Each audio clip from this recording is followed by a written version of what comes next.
Hello friends, आप सभी का स्वागत करता हूं अपने यूट्यूब चैनल एससीएस एजुकेशन के लाइव क्लास में। दोस्तों, आज हम लोग जो है पिछले क्लास में बायोलॉजी को पढ़े थे और आज भी हम लोग बायोलॉजी को ही देखेंगे और ये हमारा बायोलॉजी का पार्ट 2 है। अगर आपने अभी तक हमारा पार्ट 1 नहीं देखा है तो हमारे डिस्क्रिप्शन में लिंक दिया गया है, आप जाकर वहाँ से पार्ट 1 को देख सकते हैं।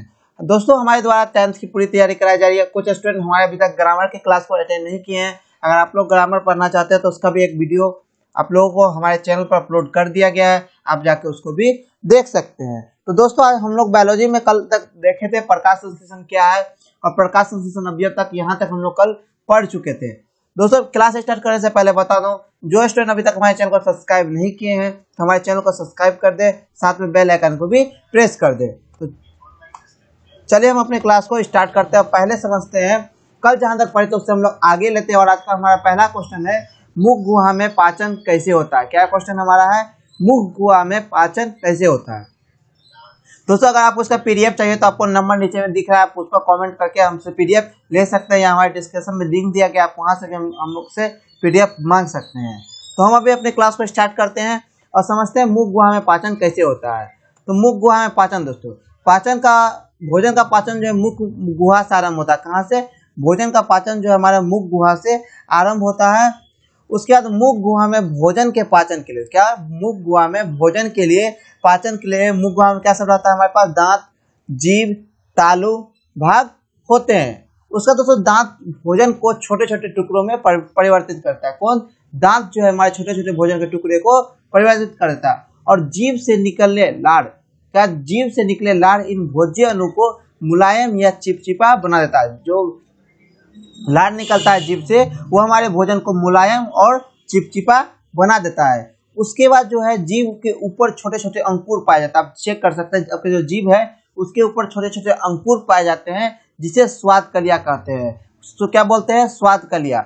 और इनसे संबंधित 3 ग्रंथियां, यहाँ गर्भिया लिखा है, यहाँ आप लोग लिख लेंगे ग्रंथियां। इससे संबंधित 3 ग्रंथियां 3 जोड़े में पाए जाते हैं। कितने जोड़े में? 3 जोड़े में। पहला जोड़ा होता है पेराडिड ग्रंथि, दूसरा हमारा हुआ सबमेंडिबुलर और तीसरा हुआ हमारा सबलुंगल नाम से जाना जाता है। ये हमारा हुआ मुख गुहा में पाचन। तो मुख गुहा में पाचन कैसे होता है? ये क्वेश्चन आप लोगों से बार बार बोर्ड एग्जाम में पूछता है कि मुख गुहा में भोजन का पाचन कैसे होता है। तो भोजन का पाचन मुख गुहा से कहाँ से आरम्भ होता है? मुख गुहा में। और मुख गुहा में हमारे क्या सब होते हैं? दांत, जीभ, तालु, ये सब होते हैं। उसके बाद भोजन का छोटे छोटे टुकड़ों में परिवर्तित कर देता है। उसके बाद जीभ से निकले जो लार हैं इन भोज्य मुलायम को चिपचिपा बना देता है। अब आप लोग यहाँ ध्यान से समझेंगे, यहाँ आप लोगों को एक ऑब्जेक्टिव भी नजर आ रहा है। जीभ के ऊपर जो छोटे छोटे अंकुर पाए जाते हैं उसको हम लोग क्या बोलते हैं? स्वाद कलियां। ये आपका यहाँ ऑब्जेक्टिव बनाई और ये बोर्ड एग्जाम में पूछता है कि जीभ के ऊपर जो छोटे छोटे अंकुर पाए जाते हैं उसको हम लोग क्या बोलते हैं? तो ये इसको क्या बोलते हैं? स्वाद कलियां। और इससे संबंधित 3 ग्रंथियां होती है, वो 3 जोड़े में पाए जाते हैं। एक पहला का नाम है पेराडिड ग्रंथि, दूसरा हमें सबमेंडिबुलर और तीसरा सबलुंगल नाम से जाना जाता है। दोस्तों, ये आप लोगों को अगर थ्योरी पढ़ाया जाता है तो थ्योरी के पीछे आप लोगों का ऑब्जेक्टिव की तैयारी रहती है। अगर आप लोग थ्योरी अटेंड करते हैं तो आप लोगों को ऑब्जेक्टिव की भी तैयारी हो जाएगी। तो सभी स्टूडेंट्स इस क्वेश्चन का आंसर जान गए होंगे। अगर ये क्वेश्चन आप लोगों से पूछा तो आप लोग इसका लिख सकते हैं।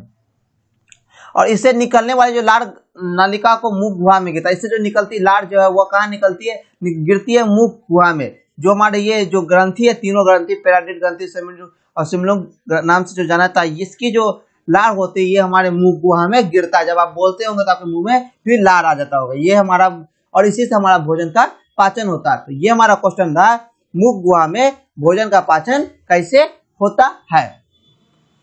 अब हम लोग नेक्स्ट क्वेश्चन को देखते हैं। अब हमारा 7 नंबर क्वेश्चन है कि मुख गुहा में कितने प्रकार के दांत पाए जाते हैं और प्रत्येक के कार्य को लिखे। अब हमारा नेक्स्ट क्वेश्चन है, आप लोग अगर समझेंगे तो हमारा क्वेश्चन है मुख गुहा में कितने प्रकार के दांत पाए जाते हैं और प्रत्येक के कार्य को लिखिए। ये भी आप लोगों के लिए एक इम्पोर्टेंट क्वेश्चन है। तो मुख गुहा में कितने प्रकार के दांत होते हैं? तो मुख गुहा में दोस्तों हमारे 4 प्रकार के दांत होते हैं। अगर आपसे पूछा गया कि मुख गुहा में कितने प्रकार के दांत होते हैं तो मुख गुहा में दांत 4 प्रकार के दांत होते हैं। पहला होता है इंसाइजर, दूसरा केनाइन, तीसरा प्रोमोर और चौथा मोलर। हम चारों दांत के बारे में एक एक करके डिस्कस करेंगे और चारों दांत का क्या काम है इसके बारे में भी हम पढ़ाई करेंगे। तो अगर आपसे पूछा कि मुख गुहा में कितने प्रकार के दांत होते हैं तो आप लोग लिखेंगे मुख गुहा में 4 प्रकार के दांत होते हैं। कितने प्रकार के? 4 प्रकार के। पहला इंसाइजर, दूसरा केनाइन, तीसरा हमारा प्रोमोर और चौथा हमारा मोलर। अब हम एक करके समझते हैं। इंसाइजर आगे के चौड़े दांत के समूह को हम लोग इंसाइजर क्या होता है, क्या बोलते हैं, आगे के जो आपके चौड़े दांत होते हैं इसको हम लोग इंसाइजर कहा जाता है, और ये भोजन का काटने का काम करता है। आपके जो आगे में जो चौड़े दांत है ये हमारा काम करता है भोजन के काटने का। दूसरा हमारा क्या है, केनाई। तो चौड़े दांत के जो बगल में जो आपका जो आगे का चौड़ा दांत है उसके बगल में जो नुकीला दांत होता है उसको हम लोग क्या बोलते हैं, केनाई। इसका काम होता है भोजन को चीरने और फाड़ने का। आप अगर कुछ चीज काटते होंगे तो आप जो चौड़े दांत है उसके बगल के चीज से काटते होंगे। कुछ अगर कोई चीरना है तो अगर आप किसी चीज के पन्नी को चीरते हैं तो अपने साइड में लाके चीरते हैं। क्यों? क्योंकि उसके बगल में जो है चौड़ा दांत होता है वही इसका काम करता है। तो इसका क्या काम होता है, भोजन को चीरने फाड़ने का। तो हम लोग दो प्रकार के दांत का पढ़े। अब तीसरा प्रकार का दांत है हमारा प्रीमोलर। क्या है तीसरा प्रकार का दांत, प्रीमोलर। तो गोल दांत के नीचे जो आपका गोल दांत होता है उसके नीचे जो चिपटे दांत पाए जाते हैं, आपके जो ऊपर गोल दांत है उसके नीचे जो चिपटे दांत पाए जाते हैं इसे हम लोग क्या बोलते हैं, प्रीमोलर। क्या बोलते हैं, प्रीमोलर कहा जाता है।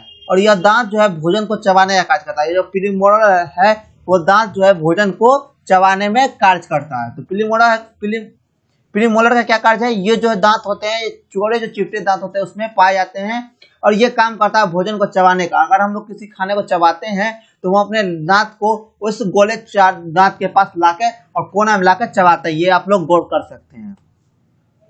अब हमारा लास्ट प्रकार का दांत है वो है मोलर। क्या है दांत प्रकार, वो है मोलर।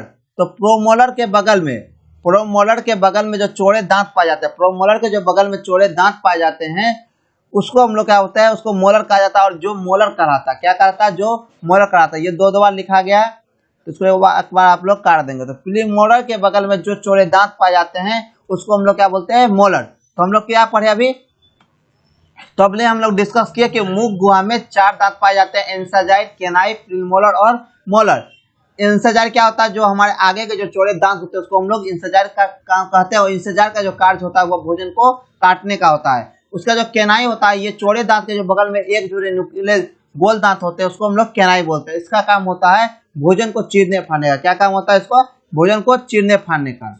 उसका थर्ड हमारा प्रीमोलर। क्या है थर्ड हमारा, प्रीमोलर। तो गोल दांत के नीचे जो चौड़े चिपटे दांत पाया जाता है उसको हम लोग क्या बोलते हैं, प्रीमोलर। यह दांत भोजन को चबाने का कार्य करता है। यह कौन सा काम करता है, भोजन को चबाने का कार्य करता है।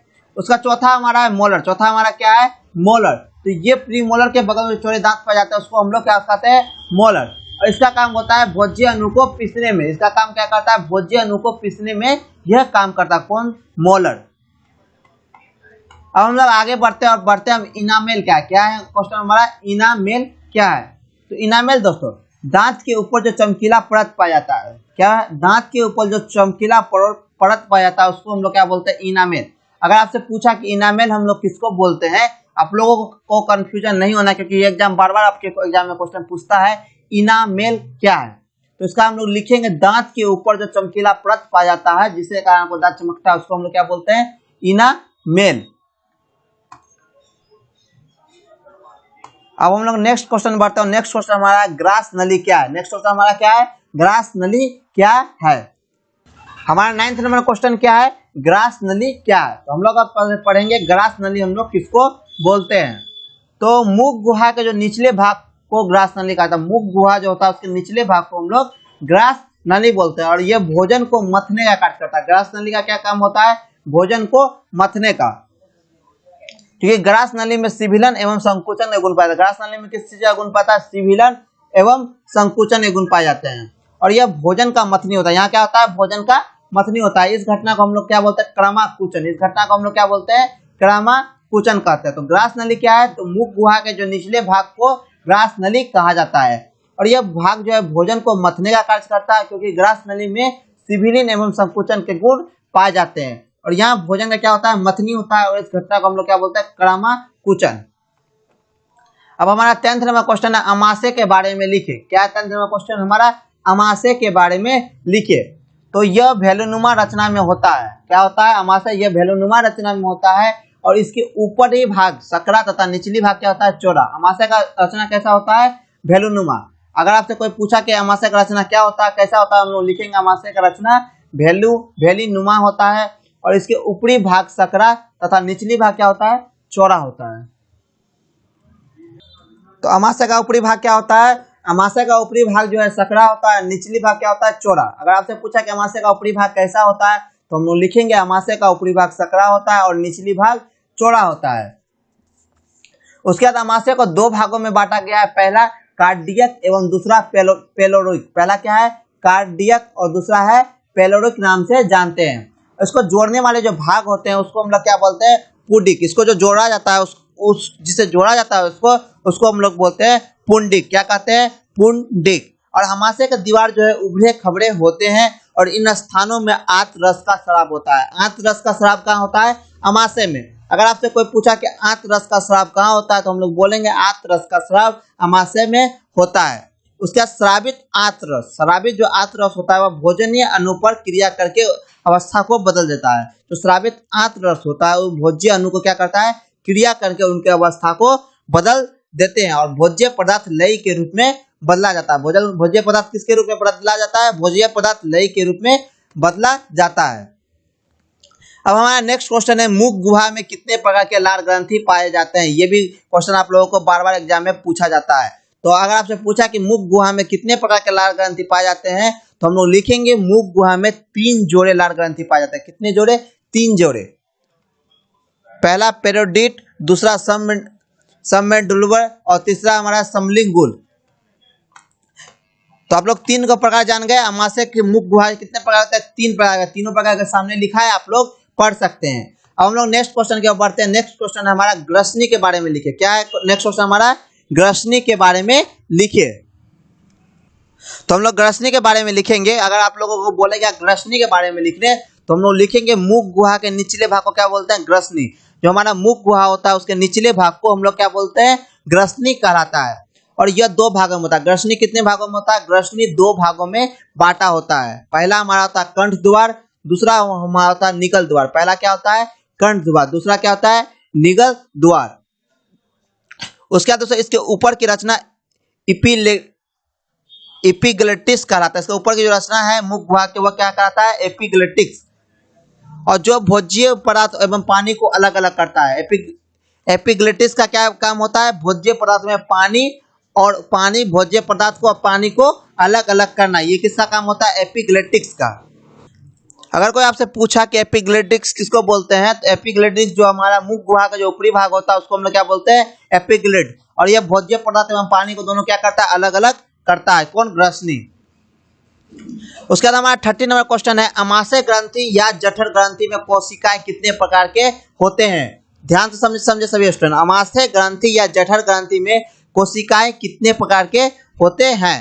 तो अमाशय ग्रंथि में 3 प्रकार की कोशिकाएं पाई जाती है। पहला श्लेष्मा म्यूमुक्स कोशिका, दूसरा हमारा भित्ति या अम्जन कोशिका, तीसरा हमारा क्या है, जाइमोजिन कोशिका। तो अमाशय ग्रंथि में कितने प्रकार की कोशिकाएं पाई जाती है, अमाशय ग्रंथि में 3 प्रकार की कोशिकाएं पाई जाती है। श्लेष्मा या म्यूमुक्स कोशिकाएं, दूसरा भित्ति या अम्जन कोशिकाएं, तीसरा हमारा क्या है, जाइमोजिन कोशिकाएं। तो ये हमारा क्या हो गया, अमाशय ग्रंथि या जठर ग्रंथि की कोशिका है। आप इस क्वेश्चन को अगर याद कर लेंगे तो आप लोगों को ये 3 नंबर में पूछा जाएगा। इन तीनों कोशिका में जो तीनों कोशिकाएं निकलते हैं इसमें जो होता है वो होता है, इन तीनों कोशिकाएं में स्राव सम्मिलित रूप में जठर रस निकलता है। ये तीनों कोशिका जो मैंने आप लोगों को बताया उसमें स्राव सम्मिलित रूप से जठर रस कहलाता है। और इस रस में एचसीएल म्यूक्स, क्या, एचसीएल म्यूक्स तथा निष्क्रिय पेरिसोजन है। और एचसीएल का जो स्राव होता है वो अम्जन कोशिका से होता है और एचसीएल निष्क्रिय पेरिसोजन की सक्रिय पेरिसोजन नामक एंजाइम में बदल देता है। उसके बाद पेरिसोजन भोजन प्रोटीन पर कार्य कर उस पेप्टोन में बदल देता है। उसके बाद एचसीएल जीवाणुनाशक की तरह कार्य करते हैं और भोज्य पदार्थ के साथ जीवाणु को नष्ट कर शरीर को स्वस्थ बनाए रखते हैं। एचसीएल का क्या काम होता है, एचसीएल कहाँ से निकलता है, एचसीएल हमारे जठर रस से निकलता है और इस रस में एचसीएल म्यूक्स तथा निष्क्रिय पेरिसोजन होता है। और एचसीएल का जो स्राव होता है वो अम्जन कोशिका में होता है। उसके बाद एचसीएल जो है निष्क्रिय पेरिसोजन की सक्रिय पेरिसोजन नामक एंजाइम में बदल देता है और पेरिसोजन भोजन जो है प्रोटीन पर कार्य कर उस पेप्टोन में बदल देता है। उसके बाद एचसीएल जो है जीवाणुनाशक की तरह कार्य करता है जो भोज्य के साथ आए जीवाणु को नष्ट कर शरीर को क्या करता है, स्वस्थ बनाए रखता है।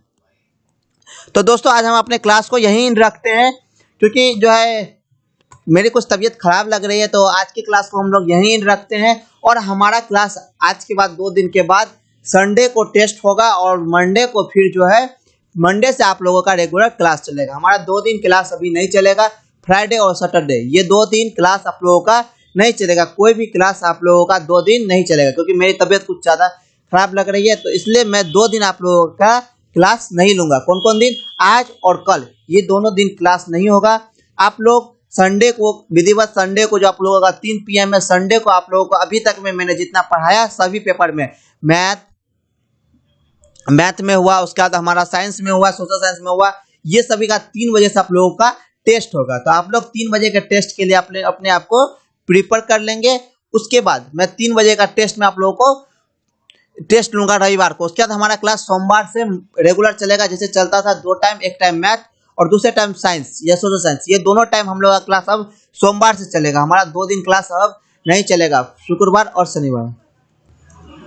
तो मैं आशा करता हूं कि किसी भी स्टूडेंट को इसमें इस दौरान कोई भी प्रॉब्लम नहीं होगी, क्योंकि अभी मेरे साथ कुछ कंडीशन आ गया है, इसलिए मैं आप लोगों का क्लास नहीं ले पाऊंगा। तो इसलिए मैं सभी स्टूडेंट को कहता हूं कि फिर से एक बार रिपीट कर देता हूं, क्लास नहीं लेने के लिए आप लोगों के लिए सॉरी। हमारा संडे को टेस्ट होगा 3 बजे और मंडे से हमारा रेगुलर क्लास चलेगा जैसे चलता है। तो आप लोगों को ये क्लास अगर अच्छी लगी तो वीडियो को लाइक कर दीजिएगा, चैनल को सब्सक्राइब कर दीजिएगा। और विशेष जानकारी के लिए आप लोग हमें मेरे व्हाट्सएप पर कॉन्टैक्ट कर सकते हैं, और इसका PDF जो है आप लोगों को व्हाट्सएप ग्रुप में मिल जाएगा। इसके लिए आप लोगों को टेंशन नहीं लेना, इसलिए मैं क्लास को आज स्पीड में कवर किया था, और कुछ कारण नहीं था स्पीड में कवर करने का।